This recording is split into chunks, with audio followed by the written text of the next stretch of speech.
नमस्कार। आप सब कैसे हैं? उम्मीद है आप सब अच्छे होंगे, जहाँ भी होंगे स्वस्थ होंगे। इससे पहले कि मैं अगली डी स्ट्रेसिंग टेक्निक के बारे में बात करूं, मेरी आपसे फिर से वही प्रार्थना है कि आप प्लीज़ ये वीडियोस मैं इन्हें इसलिए बनाई हैं कि ये ज़्यादा से ज़्यादा हम मासेस की हेल्प कर सकें, अपनी कंट्री की हेल्प कर सकें। इसलिए आप एक तो ये वीडियो एंड तक देखिएगा, दूसरा आप ज़्यादा से ज़्यादा सब्सक्राइब करें और शेयर करें, ताकि इससे पहले कि हमारा पीक आ जाए इस कोरोना समय का, हम उससे पहले पहले मासेस की हेल्प कर सकें। और आप लोगों के पास जो वीडियोस पहले हैं जिनमें मैंने कोई रिक्वेस्ट नहीं की है, आप प्लीज़ उन्हें भी ज़्यादा से ज़्यादा शेयर कीजिए। अब अगली हम बात करते हैं डी स्ट्रेसिंग टेक्निक में प्ले थेरेपी की। अब प्ले थेरेपी क्या है? हालांकि आप कहोगे ये तो हमें पता है, परंतु इस वक्त आप कहेंगे हम तो घर से भी बाहर नहीं निकल सकते, हम कैसे प्ले करें? बहुत सारे तरीके आप प्ले कर सकते हैं ठीक है। तो मैं आपको कुछ टेक्निक्स बताऊंगी कि आप कैसे घर पे कर सकते हैं और क्या कर सकते हैं, और उससे कुछ बेनिफिट्स भी बताऊंगी। ये देखिए, ये एक बड़े व्यक्ति जो हैं वो अपने पोते या पोती के साथ खेल रहे हैं। आप देख सकते हैं दोनों के चेहरे पे कितनी बढ़िया मुस्कान है, और कॉन्फिडेंस लेवल भी आप बच्चे का देख सकते हैं, और दादाजी के चेहरे की मुस्कान देख सकते हैं। अब मैं बात करने वाली हूँ प्ले थेरेपी की, जिसकी मैंने अभी आपको पिक्स दिखाई। इसके बेनिफिट्स क्या हैं? इसके बेनिफिट्स ये हैं कि एक सबसे पहली बात तो ये कि तनाव को दूर करता है, और हमारे जो ब्रेन की जो काम करने की जो कैपेसिटी है उसको बढ़ाता है, हमारे दिमाग को स्टिमुलेट करता है, प्रभावित करता है, जो हमारे देश की हमारे जो दिमाग की क्रिएटिविटी है उसको बूस्ट करता है, रचनात्मकता जो है उसे बढ़ाता है। हम बहुत अलग अलग तरीक़ों से एक चीज़ के बारे में सोच पाते हैं, और जो हमारा जो आपसी संबंध है और एक दूसरे के प्रति जो जुड़ाव है, जो कनेक्शन है, जो आपस के प्रति जो सामंजस्य है यानी कि कोऑपरेशन है, वो बढ़ता है खेल में। जब हम खेलते हैं तो हम ज़्यादा जवान और ज़्यादा एनर्जी वाले महसूस करते हैं। और स्टडी तो ये भी कहती है कि जो लोग देर तक खेलते हैं, बचपन से लेकर जो देर उम्र तक खेलते रहते हैं, उनको बीमारियां कम होती हैं, बजाय कि जो घर में बैठ जाते हैं, बिल्कुल ही एक कमरे में बंद होकर बैठ जाते हैं। और ये आपकी जो सोशल स्किल्स हैं, सामाजिक स्किल्स में भी इम्प्रूवमेंट करता है। आपके हृदय पर अगर कोई घाव है, मन परेशान है, तो उसको भी ये जल्दी से हील करता है। और अगर आप खेल कूद की जगह पे खेल करते हैं, और इसके साथ साथ अगर आप अपने ऑफिस में भी खेल कूद करते हैं, तो ये पाया गया कि जो लोग खेल में पार्टिसिपेट करते हैं, जिन ऑफिस में ये इसकी एनकरेजमेंट मिलती है, वहाँ पे ज़्यादा काम होता है, यानी कि प्रोडक्टिविटी ज़्यादा है, हायर जॉब सेटिस्फेक्शन है, यानी काम के प्रति जो खुद को लगता है कि हाँ मैंने आज का काम किया, अच्छा किया, उसकी जो खुशी है वो ज़्यादा है। और जो लोगों के ऑफिस में या जिन लोगों के ऑफिस में काम के दौरान खेल को भी महत्व दिया जाता है, इम्पॉर्टेंस दी जाती है, तो वहाँ पे जो है वो लोग जॉब छोड़ के नहीं जाते हैं, क्योंकि काम करने का जज्बा बना रहता है, मोराल बना रहता है।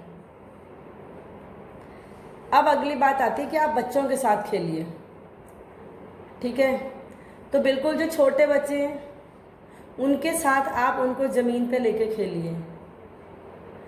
आपको याद होगा हमारी दादी नानियाँ जो थीं या हमारे दादाजी वगैरह थे, वो क्या करते थे। आज क्योंकि ये आज बात इसलिए करनी पड़ रही है कि फैमिलीज़ न्यूक्लियर हो गई, एकाकी फैमिलीज़ हो गई,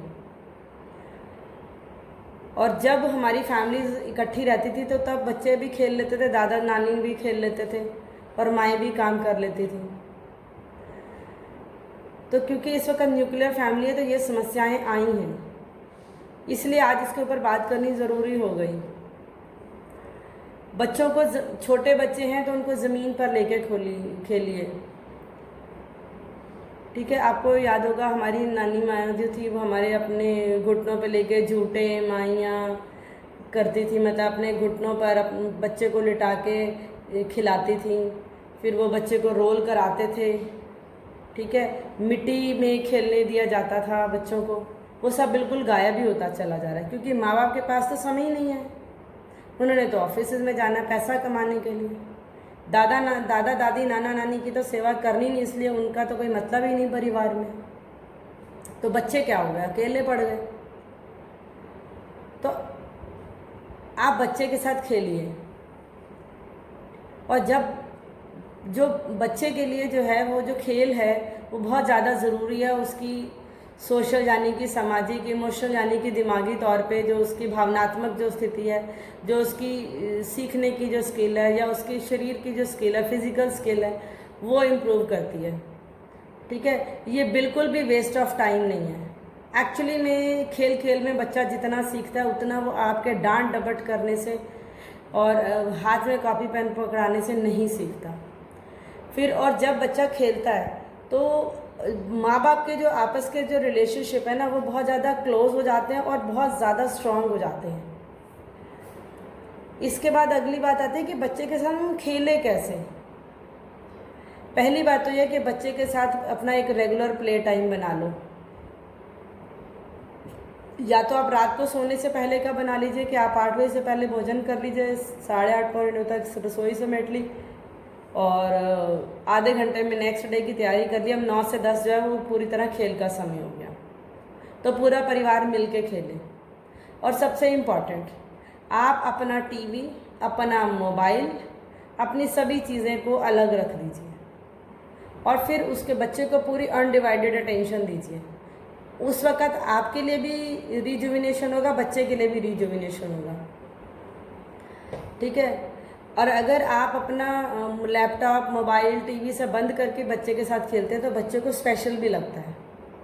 इसे बोझ की तरह नहीं लेना है आपने। और जब आप बच्चे के साथ खेलिए तो उसके लेवल पर आके खेलिए। जब आप उसके लेवल पर आके खेलेंगे तो एक्चुअली में आपको पता लगेगा कि कितना मज़ा आता है। कभी आप ज़मीन पे बैठ गए, घुटनों के बल घोड़ा बन गए, कुछ भी चीज़ें। मैं आपको दिखाती हूँ कि कौन कौन सी जो खेल कूद हैं वो जो किए जाते थे पहले और किए जा सकते हैं। हालांकि बहुत लंबी लिस्ट है, मैं कुछ 2-4 ही आपको दिखाने वाली हूँ। ये देखिए, आप देख सकते हैं लट्टू खेला जा सकता है। ये आजकल इंडोर गेम है, इसे घर में खेल सकते हो अगर इस वक्त हमारे बच्चे पार्क में नहीं जा सकते। पकड़म पकड़ाई भी आप घर पे खेल सकते हैं। कैरम बोर्ड भी आप घर पे खेल सकते हैं बच्चों के साथ। अगर आपके पास छत है तो आप पकड़म पकड़ाई खेल सकते हैं, या आप ये क्या बोलते हैं स्टापू खेल सकते हैं। ठीक है, इसके बाद अगली ये आपकी आती है ये रस्सी खींचने वाला जो है। हालांकि ये तो ज़्यादा बच्चों के खेलने का गेम है, परंतु अगर घर में 2 बच्चे हैं तो दोनों को रस्सी पकड़ा के आप उनके साथ एंजॉय कर सकते हैं। घोड़ा बन सकते हैं, बच्चों को आपस में खिला सकते हैं। ठीक है, अकड़म बकड़म बम्बे बो खेला जा सकता है। ये आपके कंचे खेले जा सकते हैं।